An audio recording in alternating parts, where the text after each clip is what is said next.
Amandine et Alexandre Pélissard ont annoncé attendre leur 9e enfant. Mais cette nouvelle grossesse pourrait être perturbée par le traitement suivi par celle qui s'est reconvertie dans le X, comme elle l'a révélé dans un live Instagram.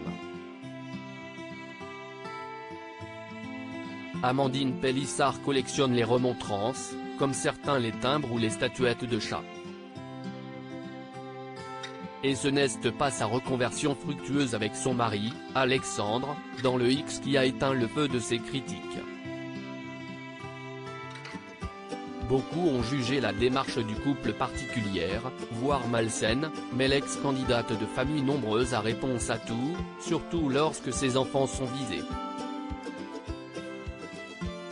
La tribu va d'ailleurs s'agrandir puisque les amoureux attendent un 9e bambin, ce qui ne devrait pas les empêcher de faire tourner leur business. Non, on n'arrête pas de travailler pour l'instant, pas tant que je n'ai pas de contre-indication, a affirmé celle qui s'est, un temps, posé la question d'une pause. Son cas reste néanmoins sensible, comme elle l'a précisé un peu plus tard dans un live Instagram.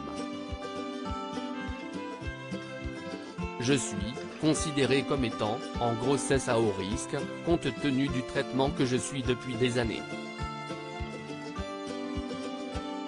Il y a plein de facteurs à prendre en compte, donc évidemment qu'il faut être très prudent, faire très attention. Et c'est vrai que quand je suis enceinte, on me surveille comme le lait sur le feu, a confié la maman de 36 ans. Un lourd traitement quotidien pour avoir connu des années de déviance durant son adolescence, Amandine Pélissard vit sous méthadone et doit composer avec ce lourd traitement quotidien. Une punition pas sans conséquence sur la croissance du nourrisson in utero.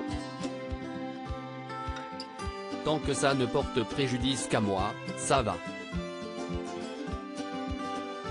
Que ça puisse avoir une incidence sur mon bébé, ça par contre je ne l'ai jamais accepté.